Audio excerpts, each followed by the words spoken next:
नमस्कार, स्वागत है आपका 16 सितंबर 2025 के न्यूज़ बुलेटिन में।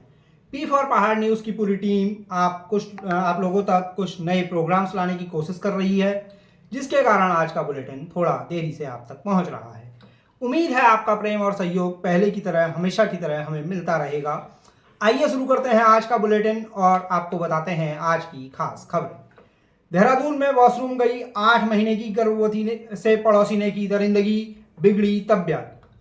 हल्द्वानी में शख्स ने घर में घुसकर महिला से किया रेप, अश्लील वीडियो भी बनाई और अब दे रहा है धमकी। देहरादून में बादल फटने से वहीं दुकानें डूबा टपकेश्वर महादेव मंदिर, सैकड़ों लोग किए गए रेस्क्यू। नैनीताल में भूधसाव की चपेट में आई अंग्रेजों की बनवाई गई लोअर माल रोड, यातायात पर लगी रोक। अब खबरें विस्तार से। देहरादून में वॉशरूम गई 8 महीने की गर्भवती से पड़ोसी ने की दरिंदगी, तबीयत बिगड़ी।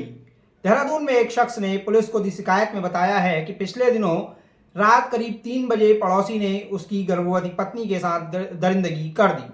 आरोप है कि पड़ोसी ने घटना को उस समय अंजाम दिया जब गर्भवती वॉशरूम के लिए गई थी। बकौल शख्स घटना से उसकी पत्नी की तबीयत बिगड़ गई और उसे आनन फानन में अस्पताल ले जाकर इलाज कराया गया। पुलिस ने मामले में केस दर्ज कर आरोपी की तलाश शुरू कर दी है। अब अगली खबर।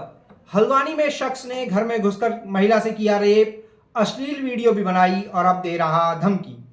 हल्द्वानी में एक महिला ने एक युवक के पर घर में घुसकर रेप करने का आरोप लगाया है। महिला का आरोप है कि शख्स ने उसके अश्लील वीडियो और फोटो भी बनाए हैं और वह उसे उसकी बातें न मानने पर उन वीडियो और फोटोज को वायरल करने की भी धमकी दे रहा है। महिला के मुताबिक उसका पति मजदूरी करता है और वह घर पर अपनी बेटी के साथ रहती है। शख्स ने कथित तौर पर उस समय घटना को अंजाम दिया जब महिला घर पर अकेली थी। बकौल महिला घटना के बाद से उसके शादीशुदा जीवन में परेशानी बढ़ गई है और उसके परिवार वाले भी अब उसको गलत नज़र से देख रहे हैं। आरोप है कि बीते दिनों भी शख्स ने घर में घुसकर फिर से उसके साथ रेप किया। पुलिस ने महिला की शिकायत पर केस दर्ज कर लिया है और आरोपी की तलाश शुरू कर दी है। अब बुलेटिन में बढ़ते हैं अगली खबर की ओर। देहरादून में भारी बारिश से मची तबाही, बादल फटने से वहीं दुकानें डूबा टपकेश्वर महादेव मंदिर, सैकड़ों लोग किए गए रेस्क्यू। उत्तराखंड में लगातार बारिश से प्रकृति का रौद्र रूप देखने को मिल रहा है। सोमवार देर रात देहरादून में बादल फटने से भारी तबाही मची है। आपदा से 2 से 3 होटल क्षतिग्रस्त हुए हैं और कई दुकानें बह गई हैं। वहां से 100 लोगों को रेस्क्यू किए जाने और 2 लोगों के लापता होने की भी खबर सामने आई है।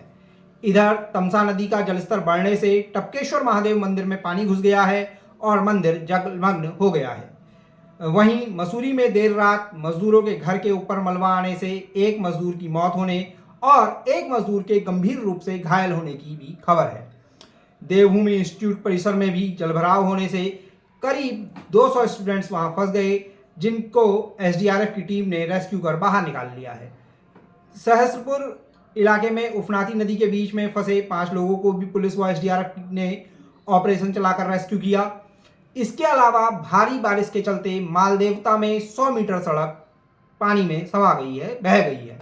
इसे देखते हुए उत्तराखंड पुलिस ने लोगों से आपदा प्रभावित इलाकों में अनावश्यक यात्रा करने से बचने व सुरक्षित स्थानों पर रहने की अपील की है, जिससे वे सेफ रह सकें। इधर मंगलवार सुबह मुख्यमंत्री पुष्कर सिंह धामी ने आपदा से प्रभावित इलाकों का जायजा लिया देहरादून में। इस दौरान उन्होंने अफसरों को प्रभावित परिवारों को सुरक्षित स्थानों पर पहुंचाने और लैंडस्लाइड की आशंका वाले रास्तों पर पर्यटकों की आवाजाही पर रोक लगाने के निर्देश दिए।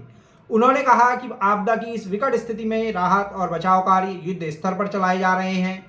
बकौल धामी, सरकार हर पीड़ित परिवार की सुरक्षा के लिए प्रतिबद्ध है। वहीं भारी बारिश से देहरादून हरिद्वार नेशनल हाईवे पर लाल थप्पड़ इलाके में सीमा डेंटल कॉलेज के पास पुल का हिस्सा क्षतिग्रस्त होने से ट्रैफिक डाइवर्ट करना पड़ा है। इस रूट की गाड़ियों को भानियावाला और नेपाली फार्म से डाइवर्ट किया जा रहा है। बुलेटिन की अंतिम खबर नैनीताल से है। नैनीताल में भूधसाव की चपेट में आई अंग्रेजों की बनवाई गई मॉल रोड, यातायात पर लगी रोक। नैनीताल में करीब 1885 में अंग्रेजों द्वारा बनवाई गई लोअर मॉल रोड में भूधसाव हो गया है और इसके चलते सड़क पर दरारें आ गई हैं। प्रशासन ने इस रास्ते पर यातायात पर रोक लगा दी है। प्रशासन के मुताबिक अभी यह रूट यात्रा के लिए या आवाजाही के लिए सेफ नहीं है। लोअर मॉल रोड पर यह बैन तल्लीताल चर्च के सामने से मल्लीताल तक लागू रहेगा। हालांकि अपर मॉल रोड पर शाम 6 बजे से रात 8 बजे तक वन वे ट्रैफिक सुचारू रखने का आदेश दिया गया है। अब बारी है 17 सितंबर के पंचांग की। 17 सितंबर को है आश्विन महीने के कृष्ण पक्ष की एकादशी तिथि, जो रात 11:39 तक रहेगी। इसके साथ ही बुधवार का दिन होगा और सुबह 6:26 तक पुनर्वसु नक्षत्र रहेगा। वहीं रात 10:55 तक परिग नाम का योग और सुबह 11:57 तक भव नाम का करण रहने वाला है। शुभ मुहूर्तों की बात करें तो बुधवार को अभिजित मुहूर्त नहीं होगा और रात 12:06 से 1:43 तक अमृत काल रहेगा। इसके साथ ही कल पितृपक्ष में एकादशी तिथि का श्राद्ध होगा और इंदिरा एकादशी का व्रत भी रखा जाएगा। 17 सितंबर को विश्वकर्मा पूजन भी किया जाएगा। तो ये थी आज की खास खबरें। आपको आज का बुलेटिन पसंद आया हो तो लाइक शेयर जरूर करें। अपने सुझाव भी कमेंट कर जरूर बताइए। चैनल पर नए हैं तो सब्सक्राइब करना अपना अधिकार मानिए और घंटी वाले आइकन को भी चटका लीजिए, जिससे आपको सभी वीडियोस की नोटिफिकेशन समय पर मिलती रहें। जल्द होगी मुलाकात किसी नए वीडियो में नई खबरों नए तथ्यों के साथ। तब तक दीजिए इजाजत। नमस्कार, मैं अभिजात कांडपाल। आप देख रहे थे पी फॉर पहाड़ न्यूज।